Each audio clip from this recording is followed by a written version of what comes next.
siang juga Bu Metri. Bagaimana kabar hari ini? Alhamdulillah baik Bu Metri. Gimana kabar juga Ibu Bu Metri? Sangat baik Pak Ilham. Baik Pak Ilham. Sebelum saya melakukan proses coachingnya, saya di sini menjadi pengamat dalam proses coaching yang akan Bapak lakukan.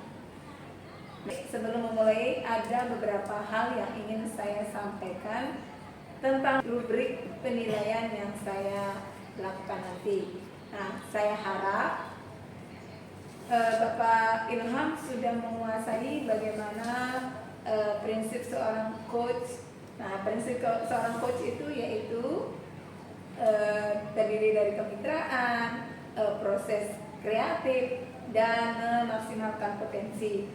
Dan seperti yang Bapak ketahui, beberapa kompetensi inti seseorang menjadi seorang coach antara lain kehadiran penuh, mendengarkan aktif, dan mengajukan pertanyaan yang berbobot. Dan yang saya harapkan nanti dalam proses percakapan coaching yang Bapak akan terapkan yaitu dengan alur tirta, di mana T-nya itu adalah tujuan, dan I identifikasi masalahnya, R-nya itu rencana aksinya, dan T-nya itu tanggung jawab. Hal ini yang akan menjadi acuan saya dalam melakukan penilaian nanti menggunakan rubrik penilaian. Nah, bagaimana Pak Ilham? Sudah bisa dipahami? Ya, paham. Jadi sebelum Pak Ilhamnya melakukan coaching, ya, ada beberapa pertanyaan yang saya sampaikan. Ya. Ya, silakan Bu. Dalam proses coaching hari ini, kompetensi apa yang ingin Bapak tingkatkan? Kompetensi yang ingin saya tingkatkan yang pertama kehadiran penuh, kemudian mendengarkan secara aktif, dan membuat pertanyaan yang berbobot. Berarti ketiga-tiganya ini ya, Pak Ilham, menjadi kesadaran penuh, mendengarkan secara aktif, dan mengajukan pertanyaan yang berbobot. Baik, sekarang Bapak boleh melakukan proses coachingnya ya. Selamat siang Pak Ilham. Selamat siang juga Bu Nita. Pak Ilham ada waktu enggak sebentar nanti? Oh ada, kebetulan saat ini saya lagi santai nih. Oh gitu. Ya. Nah kebetulan Pak Ilham lagi santai, boleh enggak kita ngobrol sebentar? Enggak lama kok Pak, sekitar 10-15 menit aja. Oh boleh. Jadi kira-kira apa nih yang mau diobrolkan sama saya? Iya Pak, jadi begini, saya ingin obrolkan anak-anak yang kelas 10. Saya cerita Pak ya? Iya silakan. Oke. Anak-anak kelas 10 ini, saya kan ngajarnya 7 kelas ya Pak ya. Jadi ada 2 kelas yang saya mengajarnya itu di jam terakhir. Nah, yang 2 kelas ini benar-benar saya merasa kesusahan gitu Pak Ilham. Jadi kesusahan dalam artian kenapa kok tidak sama seperti anak-anak yang kelas 10 yang saya ajar di jam pertama gitu. Jadi kalau di jam pertama itu anak-anaknya semangat, terus senang diajak interaksi. Sedangkan kalau di jam terakhir itu kok kayaknya mereka lemas dan sudah sebagainya. Gimana? Kenapa ya Pak kira-kira seperti itu? Saya jadi bingung. Oh berarti Bu Nita ini jadi ada masalah, jadi kesusahan mengatasi anak-anak pada saat yang terakhir itu anak-anak sering ngantuk. Iya betul Pak. Pengen cepat pulang Iya. gitu. Nah ini menurut Bu Nita ini Iya. gimana sih langkahnya supaya anak-anak ini mungkin masalah ini bisa diselesaikan gitu? Awalnya saya gimana ya, di jam terakhir itu memang kendalanya berat sekali Pak. Nah makanya sekarang ini saya minta ke Bapak untuk kita sharing ya, untuk kita sharing permasalahan. Jadi apakah karena saya monoton mengajarnya di kelas jam terakhir atau bagaimana ya kira-kira Pak? Oh, berarti kalau saya bisa baca apa namanya persoalan Bu Mita ini, berarti Bu Mita ini untuk penerapan pembelajaran itu terlalu monoton gitu. Nah, ya kayaknya Pak, ada perbedaan sih yang saya terapkan untuk yang di jam pertama dengan di jam terakhir. Perbedaannya itu mungkin karena dari semangatnya aja kayaknya Pak. Bisa nggak ya saya ubah metode saya untuk ngajar di jam terakhir ini Pak? Bisa ya? Kira-kira ini Bu, metode seperti apa mungkin yang diinginkan iya, gitu betul, bisa betul. diterapkan sama Bu Mita gitu. Oh iya betul. Jadi kayaknya saya harus terapkan metodenya yang berbeda kayaknya Pak. Misalnya kalau di jam pertama itu kan anak-anak masih semangat ya Pak ya. Mungkin kalau metode ceramah itu kayaknya udah nggak apa-apa gitu mereka diterima diajarkan di kelas dengan kondisi yang masih segar bugar. Tapi kalau di jam terakhir mereka saya jelaskan secara ceramah kayaknya mereka kayak dinabobokan kayaknya begitu. Mungkin berarti metodenya harus saya ganti. Iya, saya ganti kayaknya Pak. Iya. Nah, kira-kira dengan metode tadi yang kurang mungkin kreatif lah gitu. Jadi kira-kira apa nih mungkin langkahnya Bu Mita supaya anak-anak ini bisa apa namanya ya semangat lagi lah gitu seperti jam-jam Pertama, kedua gitu. Jadi kayaknya saya mau ganti metode belajarnya itu kayaknya di jam terakhir ini saya akan lebih banyak menayangkan video pembelajaran, kemudian melakukan ice breaking, kemudian juga nanti pada proses-proses lainnya mungkin akan saya ubah Pak. Jadi di jam terakhir kayaknya biar lebih semangat anak-anaknya. Jadi seperti itu.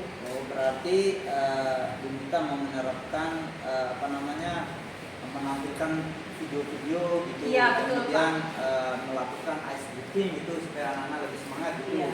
Jadi kayaknya saya harus melakukan ice breaking seperti itu. Oke, selain dari itu nih, selain dari apa namanya membuat apa namanya menayangkan video atau membuat ice breaking, ada nggak mungkin cara lain supaya anak-anak itu lebih semangat lagi gitu, Oke. biar tidak jenuh gitu. Kayaknya saya akan mengajak dia belajar di luar kayaknya Pak. Nah, di luar kelas kayaknya kalau di jam terakhir itu di luar kelas itu kayaknya lebih ini ya, lebih enak kayaknya, lebih sepoi-sepoi artinya lebih segar gitu. Kayak di bawah pohon di depan halaman sekolah kayaknya bisa untuk di jam ini. Dan saya akan mengganti metode-metode pembelajaran saya dengan bertanya. Mungkin kayaknya bertanya nanti sama Bapak bisa kan? Bisa ya? Nah, kemudian nanti juga saya bertanya sama teman-teman yang lain di sekolah supaya untuk menambah pengetahuan saya tentang metode-metode apa sih yang bisa membangkitkan semangat anak-anak untuk belajar. Oh, kalau menurut saya itu sudah luar biasa, kayak kita bilang mau membawa anak-anak belajar di luar kelas biar terbuka gitu tempatnya biar anak-anak nggak bosan juga kan. Iya. Terus kita juga mau mengganti metodenya supaya Iya. lebih Variatif ya. variatif gitu. Nah, kira-kira ini untuk kedepannya siapa yang bisa dilibatkan dalam kegiatan ini? Seperti yang saya bilang tadi Pak, mungkin saya libatkan teman-teman yang di sekolah, saya akan cari tahu di situ. Jadi seperti itu sih. Nanti saya akan banyak bertanya dan juga mencari beberapa informasi di internet juga kayaknya Pak, apa sih metode-metode terbaru supaya anak itu lebih aktif dalam belajar. Ya, luar biasa menurut saya itu. Jadi silakan kita mungkin lanjutkan apa namanya Perubahannya. apa yang mau di perubahannya. Jadi bisa saya lakukan besok Pak ya? Bisa ya? Sangat bisa gitu. Oke. Jadi nanti kalau sudah saya lakukan besok atau 2 hari ke depan, saya kabari Bapak ya. Iya. Untuk bagaimana sih hasil perubahannya itu nanti kalaupun ada banyak perubahan, saya bisa tanya Bapak dan mengabarkan, oh ternyata sarannya dari Bapak ternyata benar. Ya? Oke, boleh ya? Boleh. Nah, kira-kira ini dari obrolan kita ini apa nih yang didapatkan gitu? Oh ya, jadi dari obrolan kita tadi yang saya dapatkan, ya berarti mengganti metode tadi. kalau begitu ya mungkin karena waktu juga ini. Oh iya, ini cuma sekali ya 10 menit ya. Jadi mungkin saya ada kegiatan yang Oh iya, akan maaf Pak saya tadi. isi. Ya, Jadi nggak apa-apa. saya mohon maaf mungkin nggak bisa berlanjut. Jadi Ya. terima kasih juga. Gitu. Saya terima kasih Pak sudah membantu saya atas kebingungan saya dalam menghadapi anak kelas 10. Ya, semoga sukses selalu Bu Mita. Ya, kita sama-sama sukses Ya, Pak. terima kasih. Bapak Ilham, tadi sudah saya amati proses coaching yang dilakukan bersama Coaching. Saya punya beberapa catatan kepada Bapak Ilham. Namun sebelum itu ada beberapa pertanyaan yang akan saya sampaikan kepada Bapak Nggih. Ya, silakan Bu. Pertanyaan yang pertama, apa yang sudah Bapak lakukan tadi pada saat coaching dan apa indikator ketercapaian proses coaching yang Bapak tadi lakukan? Yang saya lakukan tadi pada saat coaching, jadi yang pertama menerapkan prinsip coaching yaitu kemitraan, kemudian proses kreatif dan memaksimalkan potensi. Betul sekali Pak Ilham ya. Seperti apa yang Bapak katakan tadi sesuai dengan catatan saya mengenai prinsip coaching, yaitu ada kemitraan, ada proses kreatif, ada memaksimalkan potensi ya. Dan saya melihat tadi Bapak sudah menerapkan, kemudian Bapak juga mengajukan pertanyaan yang berbobot ya terhadap coaching dan mendengarkan secara aktif.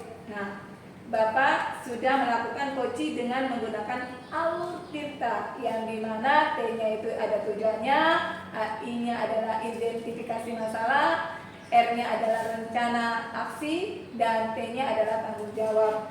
Nah, alhamdulillah gambaran umumnya sudah tercapai menurut saya ya. Pak Ilham sudah melakukan proses coaching yang sangat luar biasa. Terima kasih Bapak ya. Ini ada pertanyaan yang terakhir nih Pak Ilham. Kira-kira potensi apa yang ingin Bapak Ilham kembangkan?